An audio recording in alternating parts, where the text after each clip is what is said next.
Thank you. So when I shared my screen, it made it so I can't see anybody's videos. So I'm gonna just talk to my computer, and we'll get started. So I'm Emily Krug. I'm the Instructional Services Librarian at King University, which is up in Bristol, Tennessee. I apologize if you can hear the mowing that's happening outside of my office right now.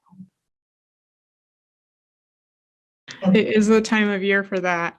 I'm Linnea Minich. I'm an information literacy librarian at the University of the South, otherwise known as Sewanee. All right. And we're going to start out just with our session expectations. We are calling this kind of a medium engagement session. We will be doing breakout groups. There will be some hands-on things that happen during the session. We'd love for you to watch and chime in if you'd like. And there are some worksheets and collaborative documents that we're going to use. And those are available at this URL, tinyurl.com/constructedhotdog. Thank you, Linnea, for sharing that in the chat.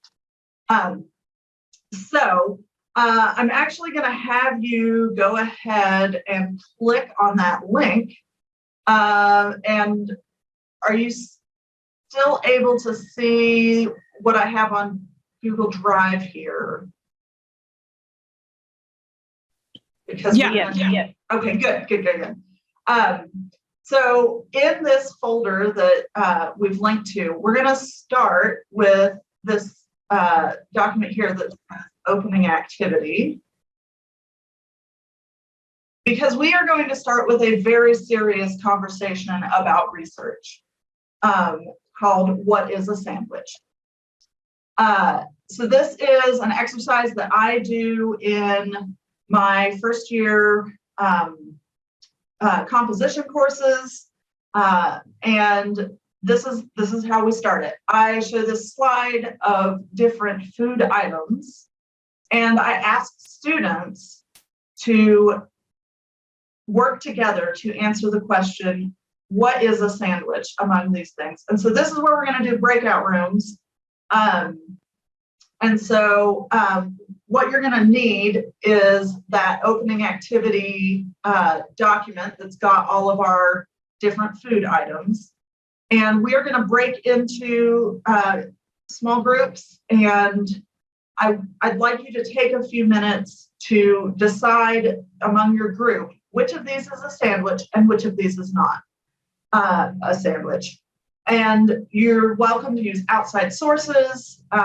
You can look things up, but that is the those are your instructions. Figure out which is a sandwich. So I just want to add, people don't have edit access, and you don't need edit access for this. No, we just want you to be able to see what our options are for either being a sandwich or not a sandwich. Let's see, I'm trying to get to breakout rooms. Here we are, breakout rooms. Let me know if you need help, Emily. Yeah, I think I'm going to need some help because I haven't done breakout rooms in a while. Okay. So actually, if someone, we'd like up to 3 people in each breakout room. Okay, gotcha. All right.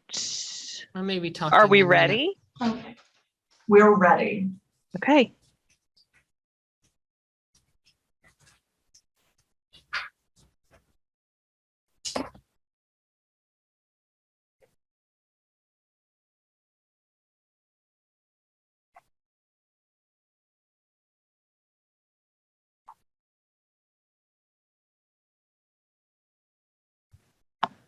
It tried to put me in a breakout room.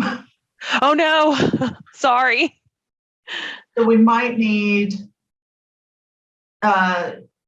Sharon might need to be moved to a breakout room. Reassigned, okay.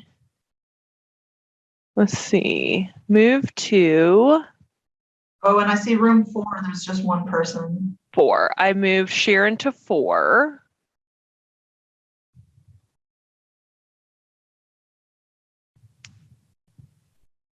Okay, good. And we have one unassigned, Courtney. Put them in room 8.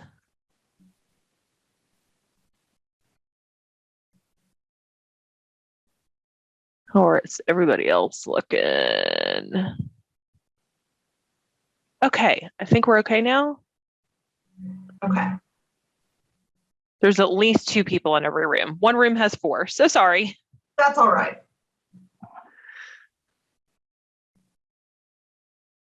Okay. Whoops.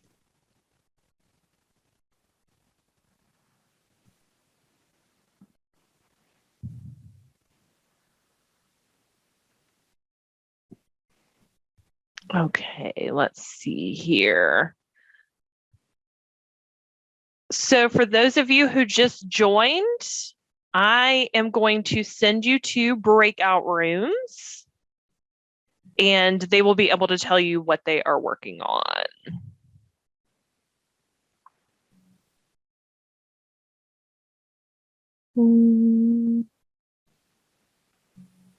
Okay.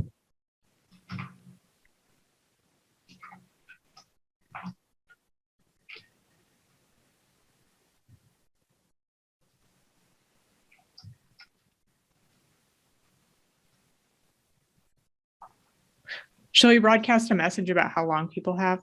Yes. Yeah. Cool. What's a good time for that? I would say maybe 2 more minutes. Okay. Do you have it, Linnea? Yeah, I got it. Okay, thank you. Yeah, I've been talking and I realized that I was muted. So this whole time I've been like, oh, here's this person. They're here. I'm going to put them in this breakout room. And I was like, feel like, oh no, communicating well, but it all took care of itself. So you must have felt so ignored and overlooked. I'm so sorry. I'll just like frantically trying to put people in breakout rooms. Yeah. No, it's all good.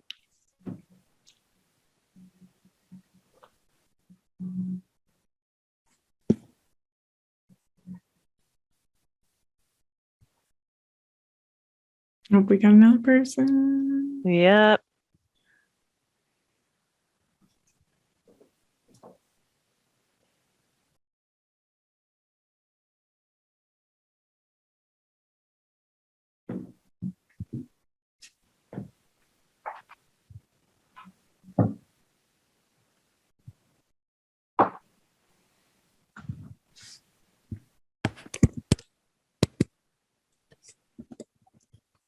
I wasn't even paying attention to when we sent that message about there being 2 more minutes.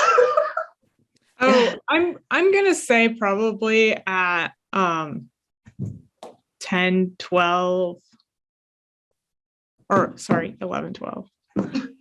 Well, we can pull everyone back.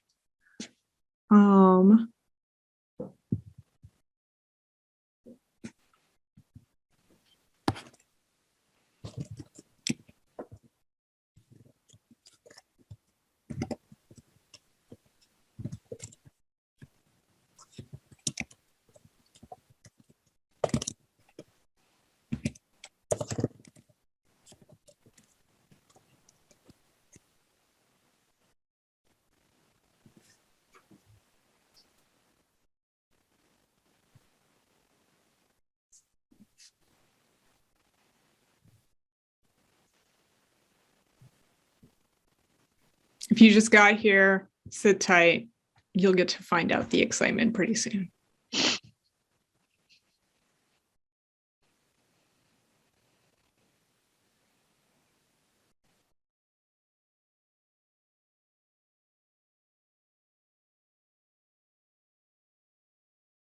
Okay, we can call people back now.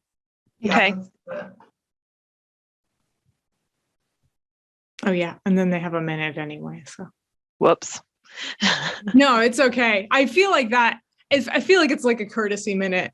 It's nice. It gives people Yeah, time it to is. finish their sentences. That is nice.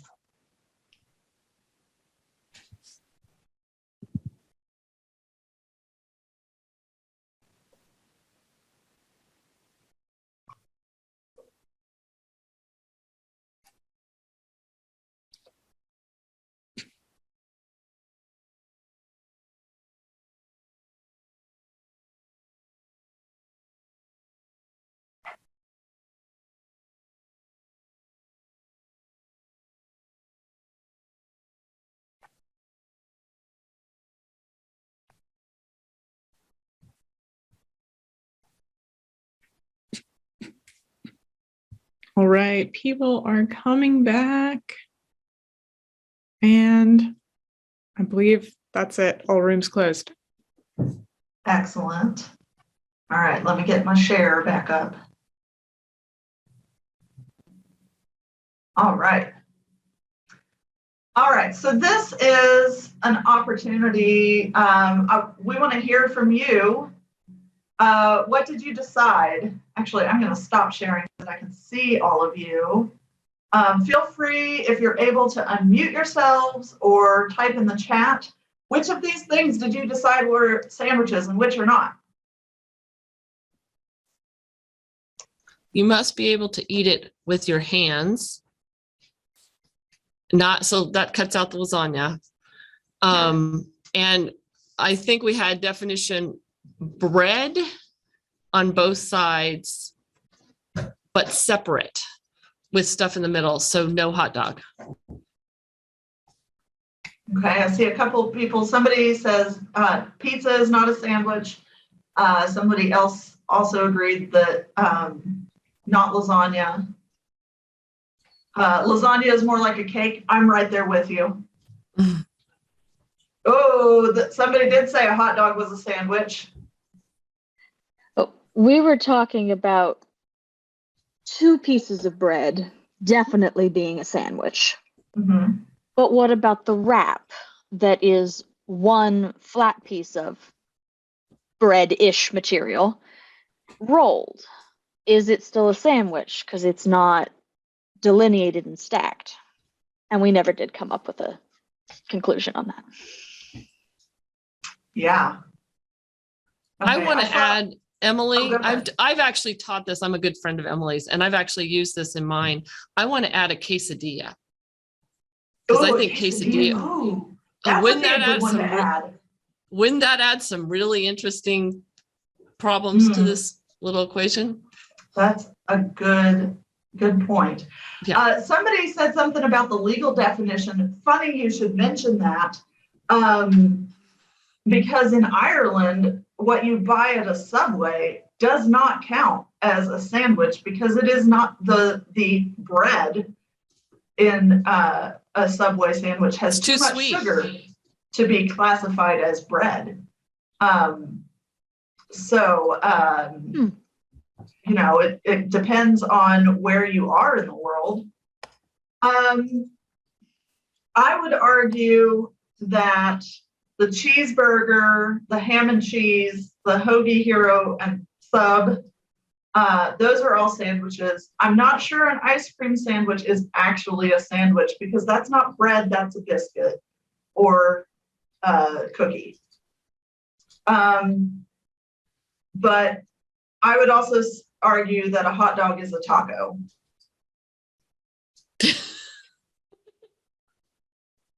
Okay. Or a sandwich cookie. I don't know. Okay. Any other, like, you're just dying to debate this further? You've got really strong opinions. Anybody? I just want to say, including hoagie and excluding hot dog based on like this bread thing, I'm skeptical. That's true, because you might not slice it all the way through.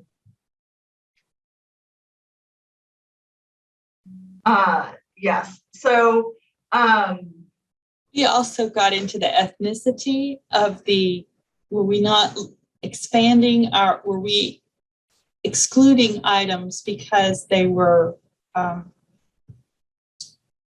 traditional enough in the contents between that went into the overall product were not, maybe they were too white, maybe too. Okay, yeah.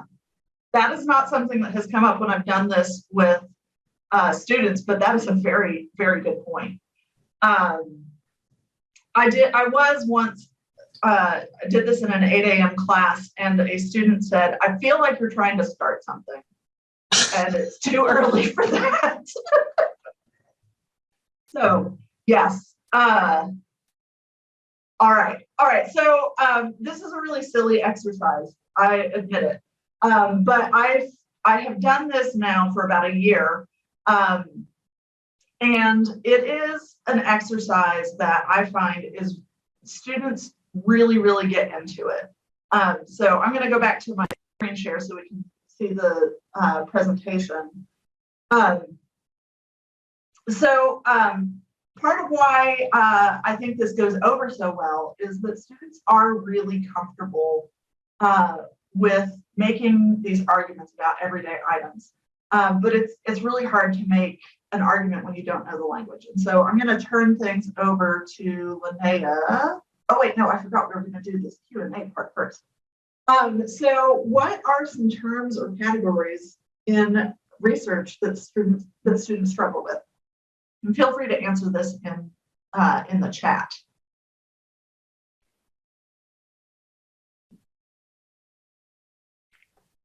So what are words that you feel like you have to define every time you talk about them, or students feel just utter confusion over? Oh yeah.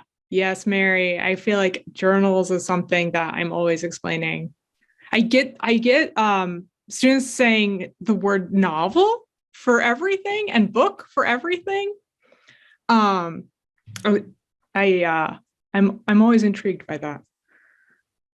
Empirical, yes. Boolean operators. Boolean.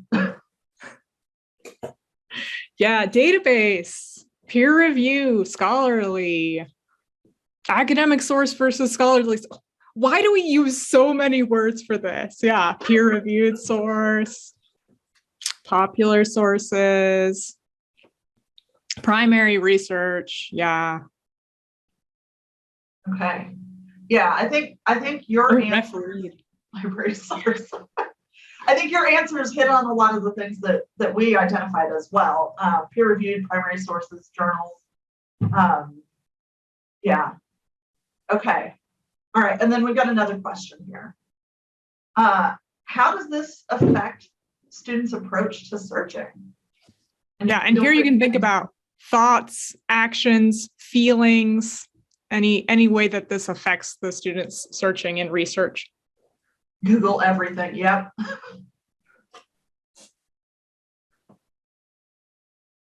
Yeah, overwhelming, frustration, cut corners. Yes, that's what we do when we get overwhelmed. Google. They can't evaluate the value of their research results. Yeah. Oh, they copy and paste. Yeah, definitely. I see that a lot. Mm-hmm. Okay, great. Yeah, exactly. That language thing does lead them to copy paste because they're like, I know this language is okay. I'll just use this exact language. Yeah. Yeah. So, and these were a couple of things that we identified too. They're not sure what keywords to use. They don't know which sources are going to be helpful. Oh yeah, that's a good point, Nikki. They don't even care about meeting the expectations. Yeah. Okay. All right. I think now we're gonna, yes. So go ahead, Linnea. Yeah. So this is the last slide in our kind of intro section, getting into this. So what we have learned here is that students know what a sandwich is, but we want to help them feel this comfortable and confident when it comes to talking about these terms in the research process and like why things are important and why things matter. So we're going to talk about two different parts of that. First, we're going to talk about starting with their own experience and kind of using their experience to guide them. So we're taking what students already know and showing them how they can use that. And then secondly, we're going to talk about making them aware of academic language. So Emily, take it away. All right. So for this section, this is called Everyone Loves Boolean Operators, aka jargon stuff. So one of the things that we want to really reiterate is make things recognizable. So you'll notice on that document that we were working with, where this is what I do. I start them out with this idea: what is a sandwich? What isn't a sandwich? which, by the way, I forgot to mention, I find is a really good way to get students to understand how the scholarly conversation works, because different experts have different opinions about things, and it kind of works.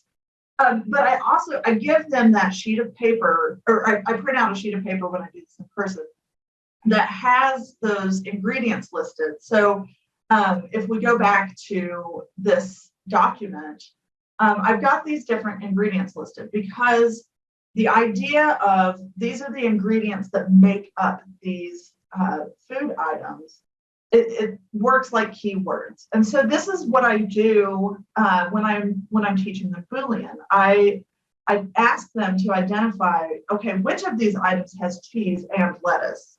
Which of them has cheese or lettuce? Which of them has cheese, not lettuce?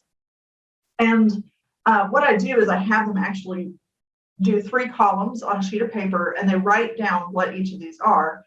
I had a copy of that actually sitting here at my desk, and I've misplaced it. But it gives a good visual understanding of when I put "and," it's going to limit my results because I think it ends up being like 4 items. When I put "or," it gives a lot more because I think we end up with like 8 items. And if I do not, it's also going to limit. So the idea is that by making the understanding of how keywords work much more recognizable, students tend to get it a little bit better. So that's really kind of what we're talking about here, is that we want to make the things that we are talking about much more recognizable. It gives context. The other thing that we end up talking about with kind of this idea of giving context is that, most of us that are in this session are probably living or working in Tennessee. I'm in East Tennessee. We have all sorts of colloquialisms up here. And so, a Coke is a Coke, and it's a Sprite, and it's a Mountain Dew, and it's a cheer wine, and et cetera, et cetera.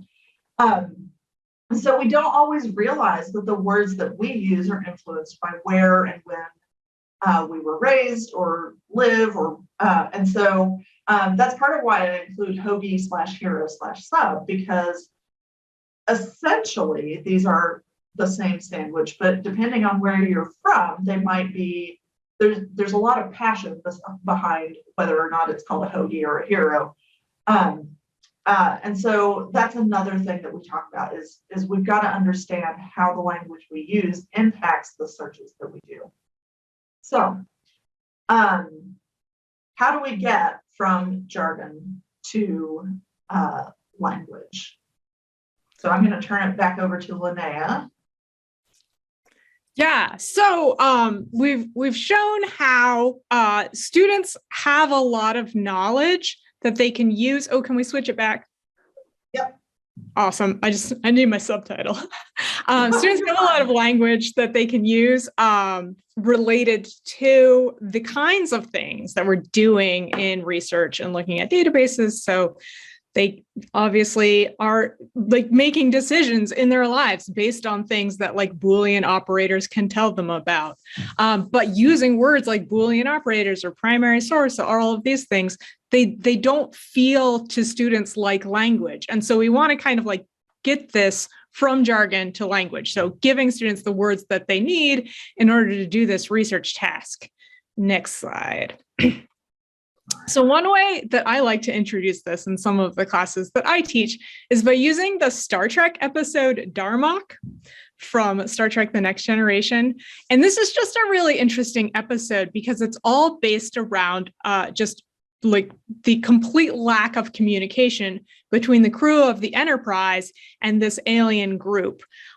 So I think that this scene here gives a really good example of like what it feels like to understand the words, but not know how they're being used, which is a position a lot of our students are in. So Emily, if you want to go to that link there. Yes, and we'll hope for the best.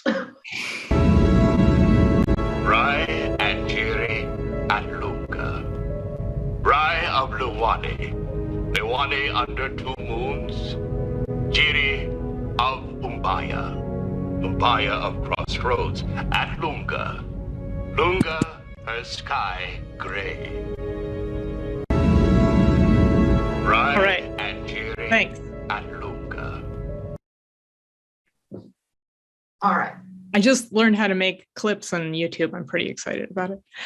Yeah, so this alien language seems to be made up of English words and names, but it's completely incomprehensible to the Enterprise crew. And we'll come back to that later. But for now, let's go on to the next slide.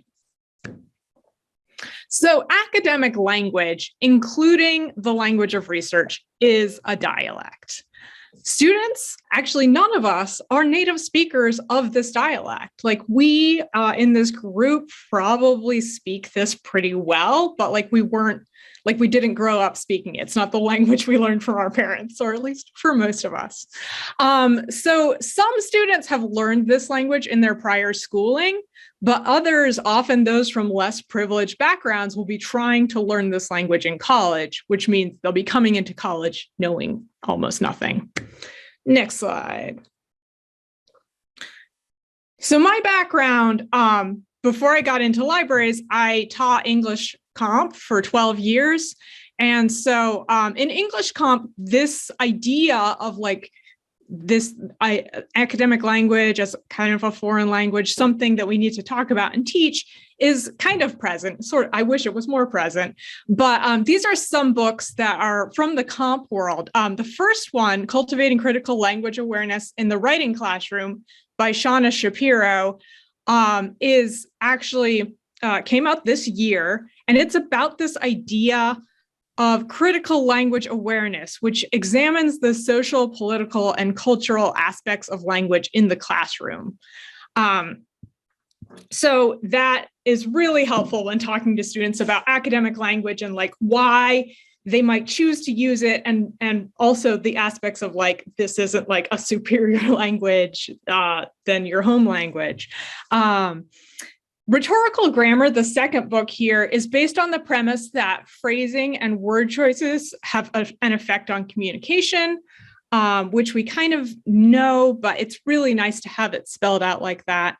And then They Say, I Say, the third book here, attempts to, in the words of the authors, demystify the academic conversation by describing the moves of academic writing and providing templates for students to practice them.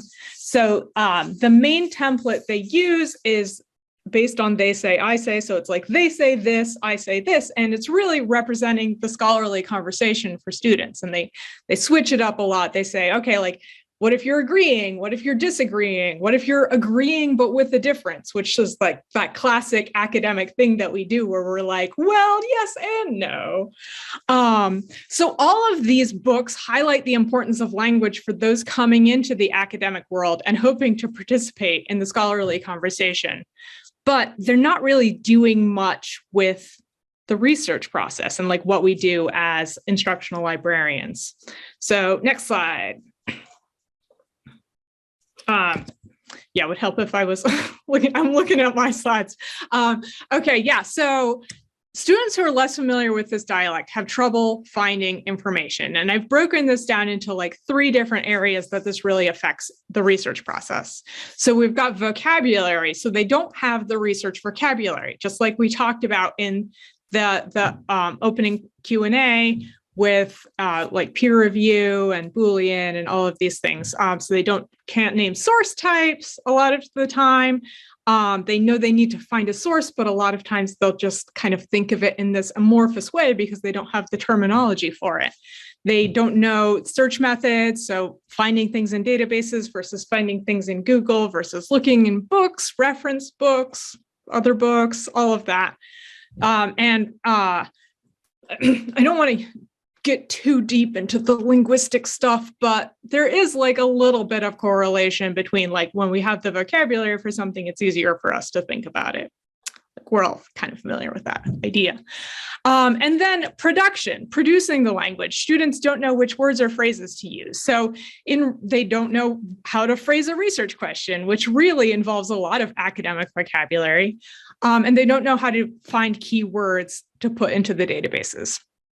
And then comprehension. They don't know which words or phrases to look for. So that could be looking in search results, in abstracts, and in articles.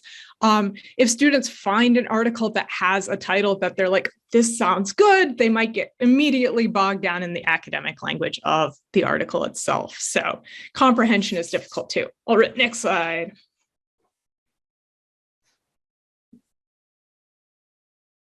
So what we've seen so far is that students understand language confusion.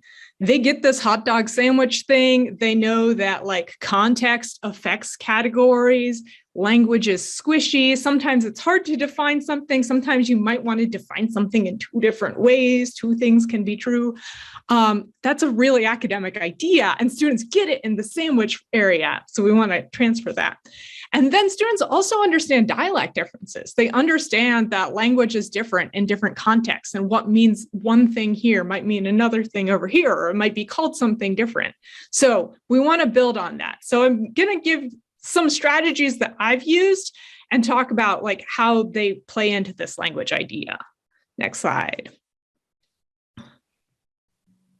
So one thing I like to do right at the beginning of the research process is help students start to see the language. So I like to think of this kind of as language immersion, which is, we're told, one of the best ways to learn a language. So I usually have students jump into a database that I've chosen and look at titles and abstracts to see how scholars and authors are using words and phrases related to what they're talking about.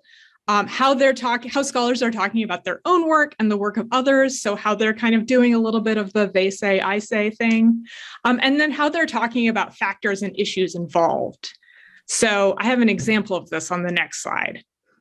At my current institution, I don't teach first year English really, because our first year, we don't have like a big first year English research project, but this is from an archaeology class that I taught this past spring. And it was a material cultures class. And so I wanted to give them an example of kind of like trying to find the language that scholars would be using. So I was like, okay, I'm going to search for the word fork. But bad news, the word fork is really ambiguous because it could mean a river fork, or it could be a place. It could be like North Fork or something like that. So I ruled that out right away. I was like, okay, that is not going to work.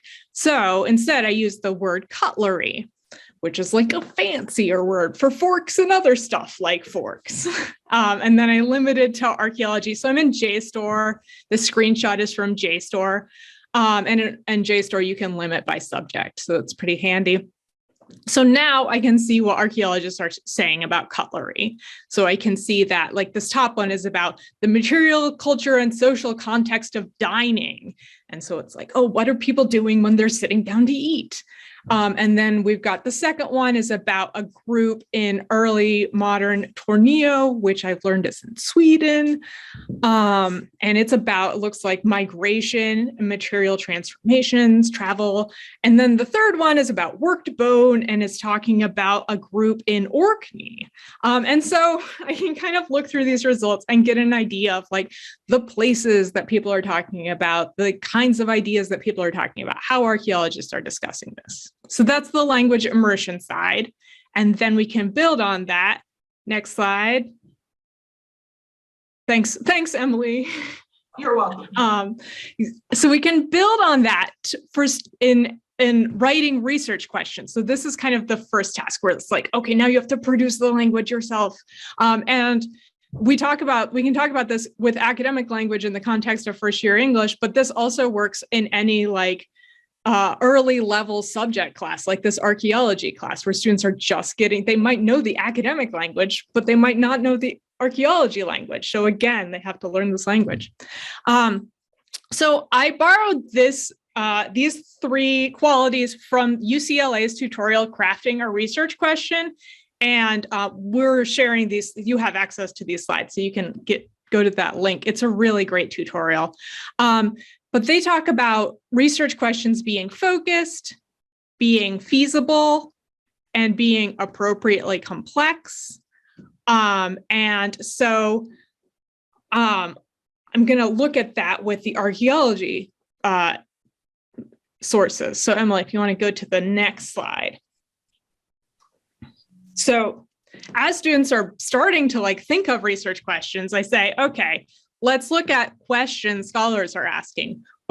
How are these focused? Are they feasible? Are they appropriately complex? So what's feasible for them might not be feasible for us also. So how was the cutlery made? So thinking about, okay, like this is focused on like the crafting of it.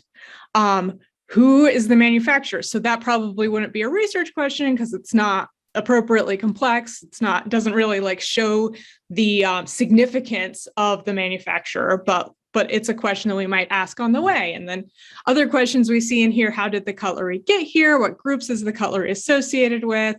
What does that tell us about these people, this place, this time? So like we can kind of like build these questions together to understand like what is a significant question for an archaeologist and what is a less significant, less focused question that they might use as like a stepping stone question. All right, next slide. I'm going to explain this more. So in putting together this presentation and kind of like experimenting on the way to like better instruction, I'm trying to figure out if I can make research question templates. And so this is kind of building on like that they say, I say template idea of like, if we give students a sentence where they just have to fill in the blanks, does that help them see how this works? This first one, what is the effect of X on Y, is actually one that I took from an economics professor at my institution. He puts this in his syllabus and I'm like, oh, that's so helpful to just tell all of the economics students, hey, your basic idea here is you want to look at the effects of X on Y and just figure out what your X and Y are. And then the second one, I was trying to think of like other things. So what factors contribute to X? That could be like a causation question. It could be kind of a definitional question. There's different ways that could go. So then I started thinking about focused, feasible, appropriately complex. And so with focused, you want to tell students like, can X and Y be more specific? Like is your X like people and your X could be college students or something like that. Feasible, like, will you be able to find information to answer this question in the time that you have? And I think that is something that helps students narrow things down too. And then appropriately complex, we use this word arguable, an arguable question a lot. And I think that really ties in with this idea of complexity. Something like what is the rate of depression among college students is not an arguable question. It's gonna be like a rate, a number. But saying like, what effect does depression have on students in their first year of college, like would be a more complex, more arguable question. And then one more slide. As we move from framing the research question into the database searching, I also like to talk to students about how essentially what we're doing here is like a sci-fi task. We're talking to AI. And the AI is not like sufficiently advanced that it can just understand everything we say. So we kind of have to give it something. And I like to ask students like, which do you think is better AI, the database AI or the Google AI? And sometimes they're like, oh, the database AI, because it's like associated with the university. And like the university is like where the learning comes from. And I'm like, that's great. But like Google has a lot of money.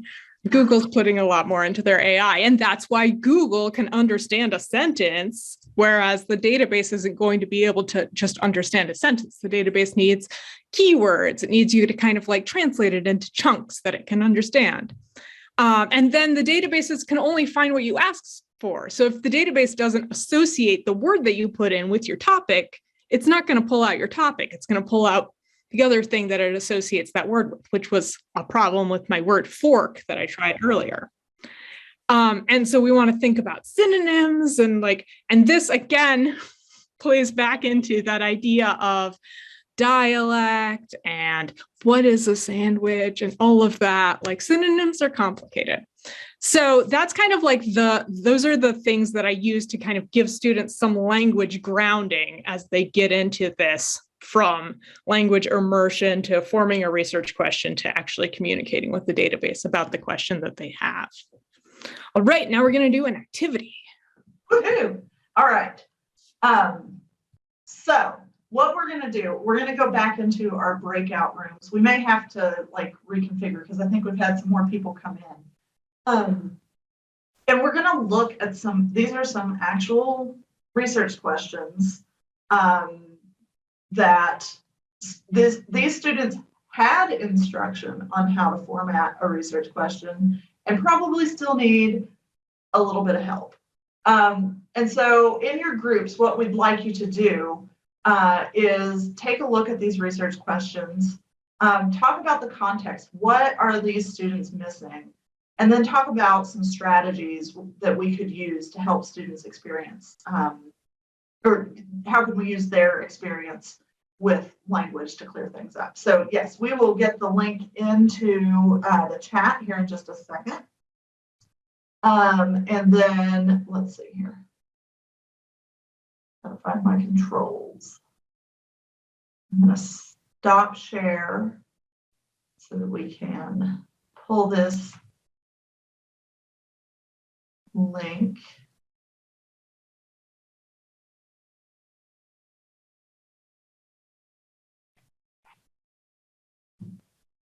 Oh, let's see, there's the folder link. So this is the main activity, and here's actually a link straight to that. Hot dogs and research questions is the URL. And so let me, actually, I will go back to my share for just a second so that you can see. So we're going to this main activity.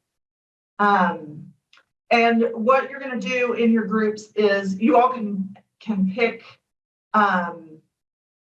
any of these questions to kind of look at and discuss.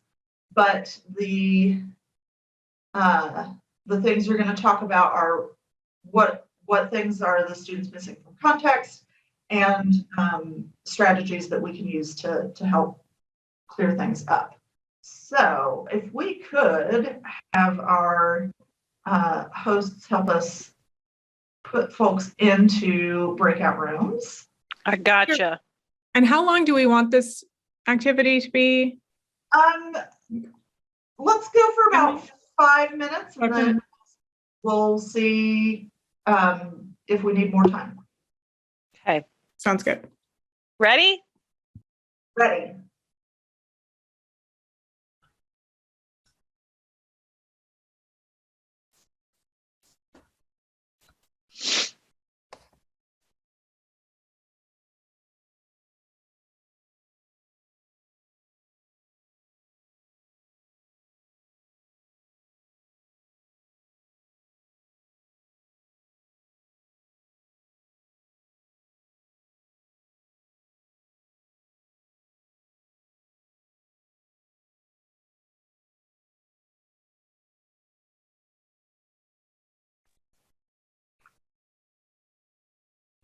Room 9 has one person that has actually joined.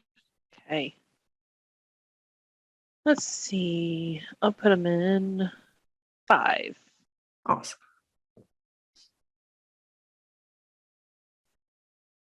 It tried to put me in also again. Sorry. Who knows? Yeah, I think it's really hard to avoid that. I think it is. There should be a breakout rooms for everybody but co-hosts. Yeah.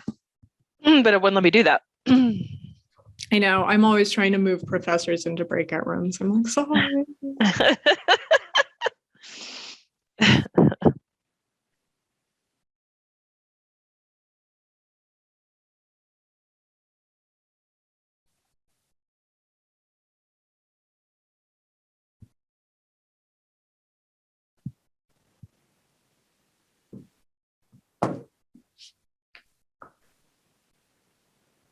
I did notice that we had some people drop out when we said breakout rooms. Sometimes that'll happen.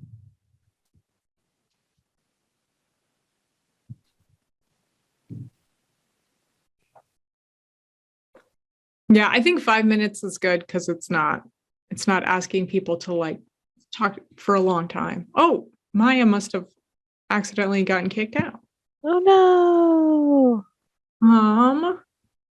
Hi Maya. I'm gonna put you in breakout room 6 because there's only 2 people in there. Thank you.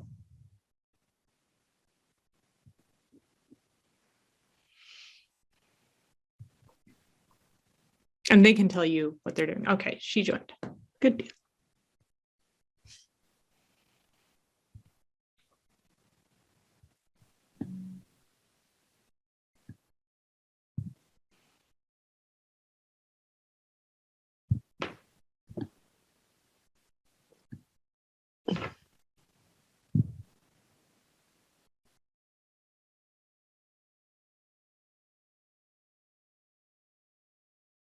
So we'll pull people out at 11:51.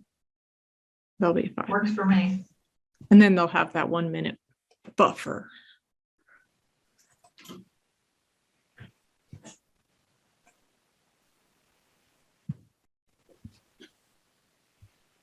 I'll broadcast the 2 more minutes.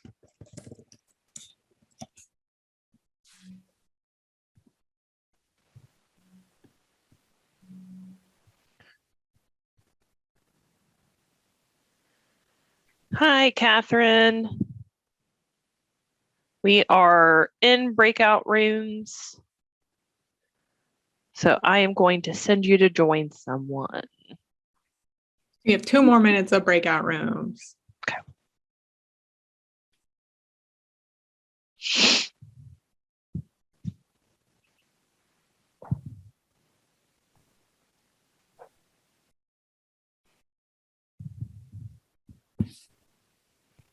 Linnea, did you need me to send a message or did you do that? I did it. Okay, cool. Yeah. Just want to make sure. Cool. No problem. I know it's like there's a lot of cooks here. A lot of cooks in this breakout room. Mm-hmm. Not going to say too many. No. No. With all these cooks, we should have hot dogs and sandwiches everywhere. Yeah, I know.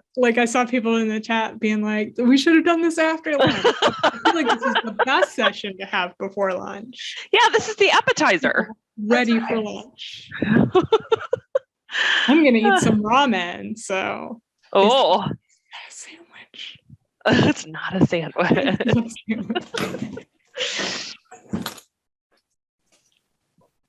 Yeah. We can pull people back now. You ready? Yeah. Let's go. All right, so it'll give them the 1 minute to finish up. Yeah.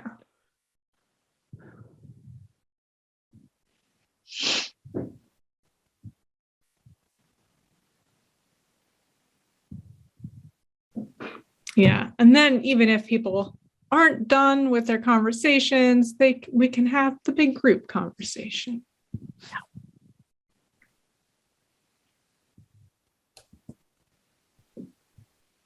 So Emily, do we want to stay on this slide or the slide that we used for the group directions and then talk about what they talked about in their groups and then switch to the next slide and talk about other strategies that people use in their own classes? Sure. Cool. I might like show it for a second and then Oh yeah. take it down so we can see, because I can't see anybody. Yeah, true. All right, everyone's coming back. Welcome back. I hope that you were able to like talk about like a couple things. I know that wasn't long, but we're gonna have a bigger conversation now. All right, so we're going to talk about what strategies you all discussed and what strategies you use, but I am going to stop sharing my screen so that we can all see each other. So feel free again to use the chat or unmute yourself and we'll talk for a few minutes.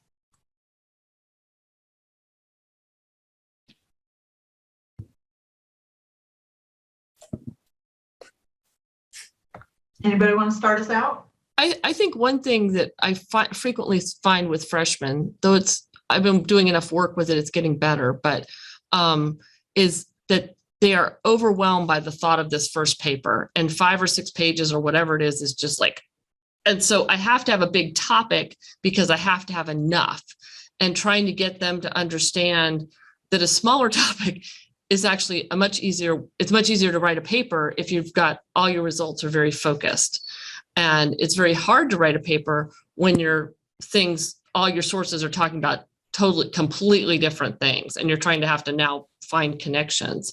And so I think that's a big mental hurdle for a lot of these folks.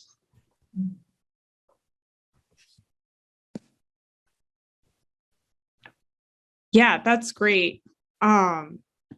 I also see Layla in the chat is saying like asking students why, which I like that. For some reason, like I get stuck on the so what question, and it sounds so dismissive when you're like, so what? Why does it matter? But saying why, that's a good one. When I see a comment from Kirsten, I hope I said your name right. Students also try to pick the most controversial topics, knowing there's a lot of discussion around it, but get bogged down in the many points. I think that's absolutely true. The thing that I see a lot is students will pick these like super broad topics, and they'll say, I want to do my paper about abortion. And I'm like, okay, so narrow that down because you've only got 5 pages, and so yeah, I absolutely think you're right about that.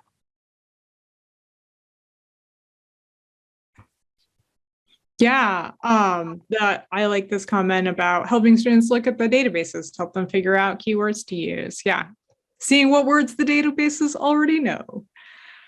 Linnea, I realized I said your name wrong earlier. Or what is the Journalist 6? I would love to hear more about this. Basically, it's something I found in doing my own research that I've done for teaching students, and it's who, what, when, where, why, and how. Oh, okay, yeah. Is you have your topic, who's it about? Why is it important? What do you want to know? All the different types of questions that you can ask with that. And I sometimes tell students, choose these 6 words and explain why the topic is your choice of a topic for research. So it just kind of helps them break it down and make it a little easier to understand. Yeah, and I love that because they're familiar with those questions already. Usually we learn those questions in like early schooling. And so connecting with that familiarity is great.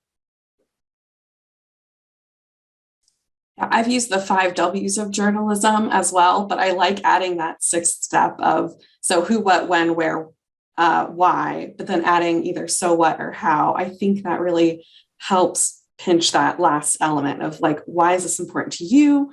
Why is this important to your audience? Why is this something that's like a timely topic right now? I think that helps give them more motivation for that research element.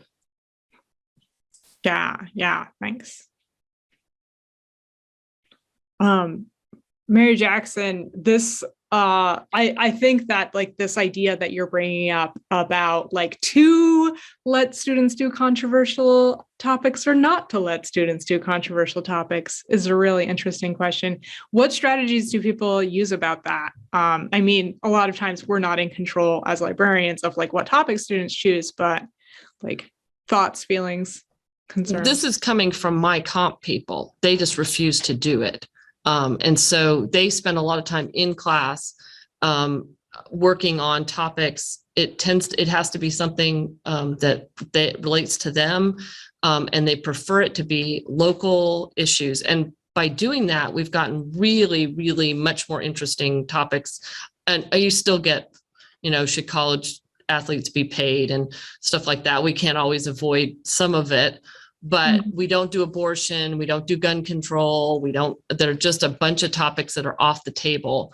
And we do get a lot of, what could we do should we do more compost? How can we improve composting in our area? Or, you know, how can we get more people to visit tourism to come to our area? I had one about should we have a special, should private schools and public schools compete in the same sporting events, or should there be two different divisions? Really interesting topics that the students actually cared about. And so, but that's my comp people, which I am very thankful for them. Yeah. Yeah. I think that's a really interesting thing to say, hey, let's focus on the local, because we have so many scripts in our head for controversial topics. Like, we're like, I know like the talking points kind of, but we don't have the talking points for local issues like compost, where students will have to like think more on their own and like figure things out before jumping to conclusions.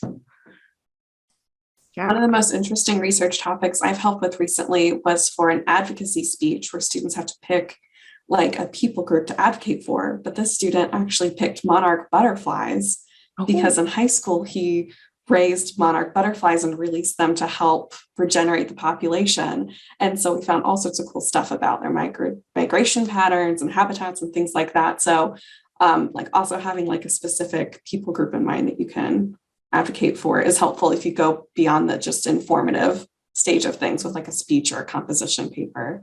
And that was a good example of like a local, you know, topic as well.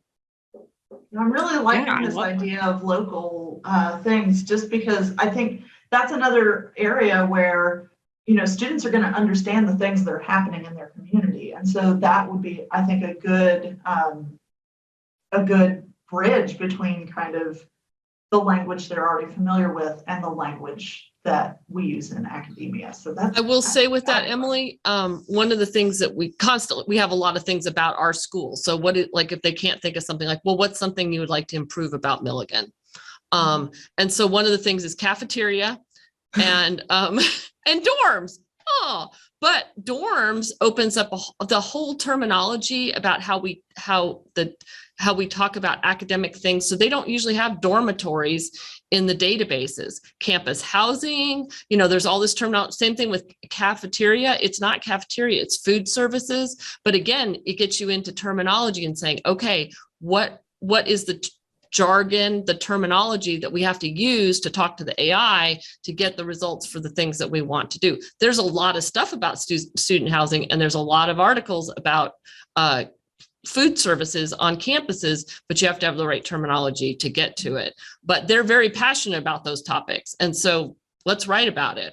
But again, then helping them navigate to the right search terms for that. It's very fun. It's worked out really well for us. And for the most part, most of the things that they want to write about, we can make work. nice. Now I wish that my composition faculty had come to this session.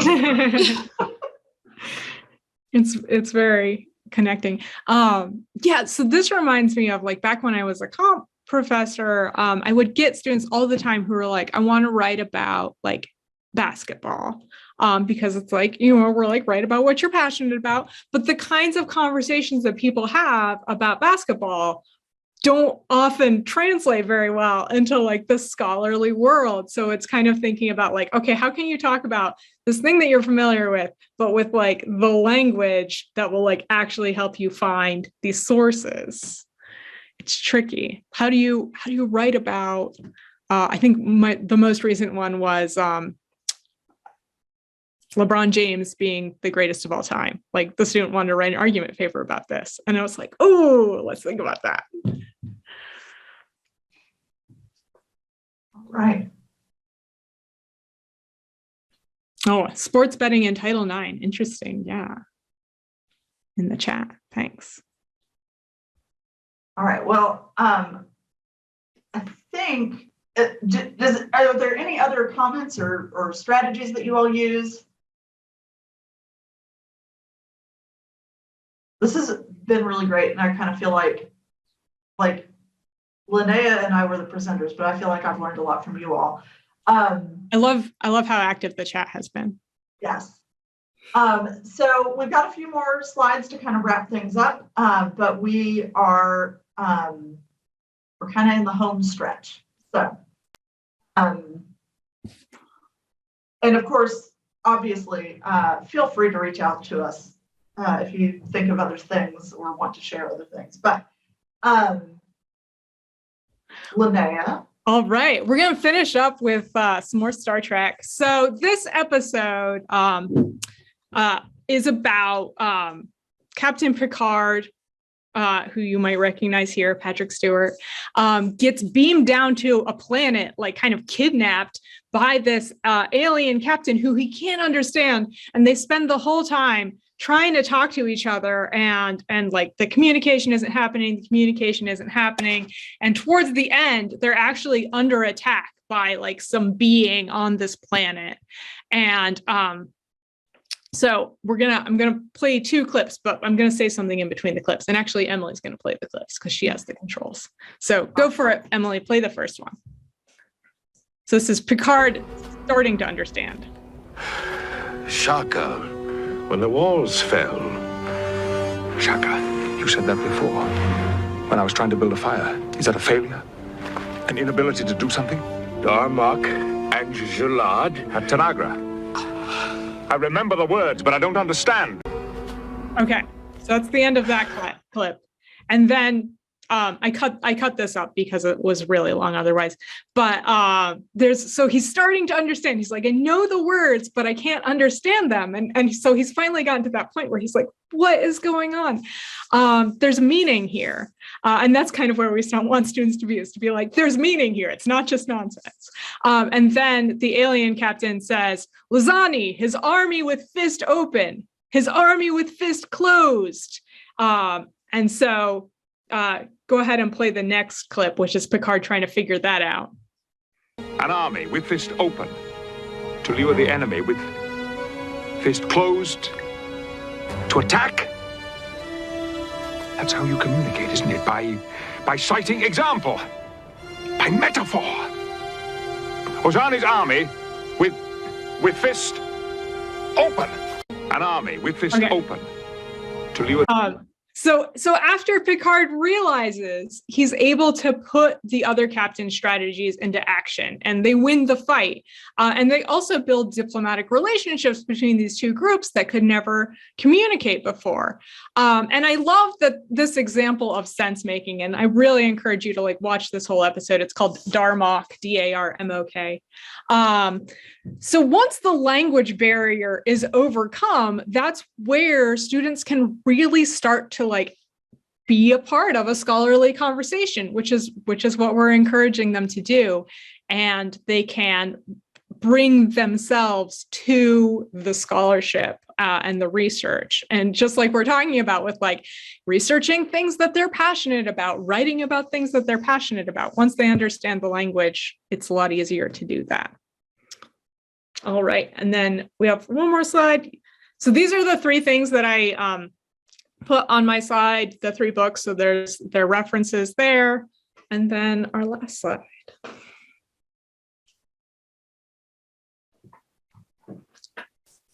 Thank you so much. Yes. And we're happy to stick around and chat. I think we've got at least 9 more minutes in this time slot. So yeah, we're happy to talk to you more. Or by email. Our emails, I'll put my email in chat too, just so everyone has that.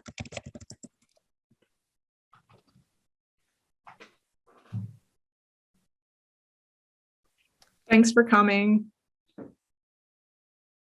Yes, thank you for coming. Hope you're not too hungry after talking about sandwiches for an hour.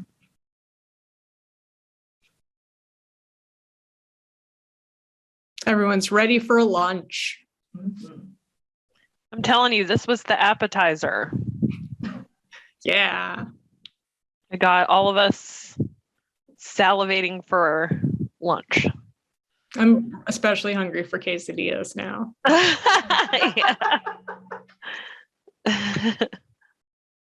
Thank y'all so much. This was a wonderful presentation. Thank you. I love doing this conference. I did this one last year too, and it's just such a fun virtual environment. I am so glad to hear that. Can I ask a question?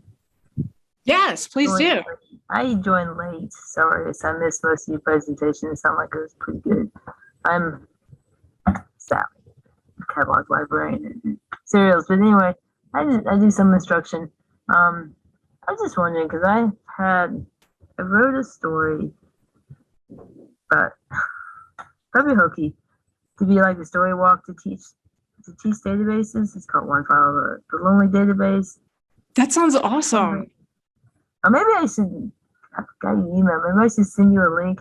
I just want to get some opinions on like a fun way to teach. I was trying to do this as a fun way to teach college students databases. You know, the story walk. It's the story walk idea, which is easy for children.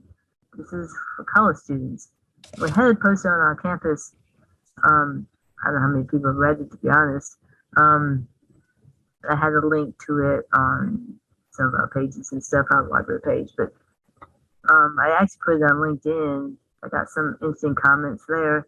I was just wondering what you guys, the presenters, like thought about that concept of doing like a story about databases, about what I call Mr. Google, why he's lonely.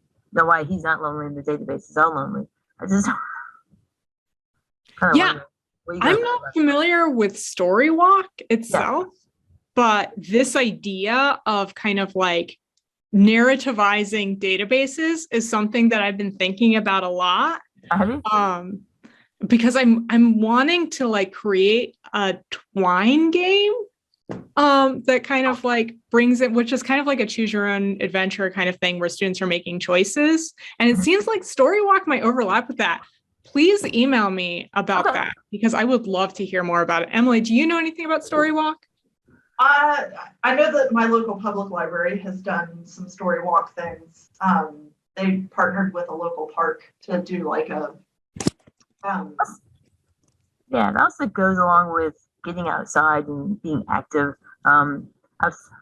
Getting outside the library type.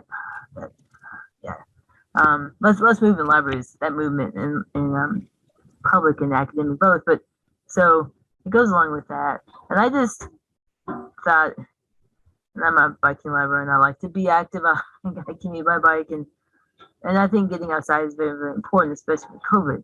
COVID's kind of over now, pretty much.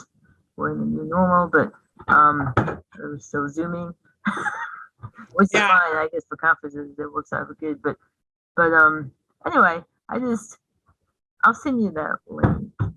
Yeah, awesome. And databases are always electronic. It doesn't matter if it's COVID or not. So having electronic. What I want to do, I want to actually get. We have a graphic arts major on our campus. I would love to get like a graphic arts people maybe to illustrate it in a fun way. Right now, I've just got like screenshots, which is sort of boring, but I know it seems like graphic arts. But I'll send you a link. So awesome. But thanks for Yeah, thanks. Yeah, and I look forward to hearing more about that. Okay, thanks. Okay, bye-bye. Thanks. Bye. Okay, I guess I'm gonna leave now. So have a good lunch. Yeah, thanks. You too. Bye. Thanks. I think we've pretty much wrapped it up. Thank y'all so much for presenting. It was fantastic. Yes, thank you both again. Really enjoyed it. We'll see everybody back at 2. Sounds good. 2 Eastern, 1 Central. Thanks, everybody. Thank you. Bye. Bye.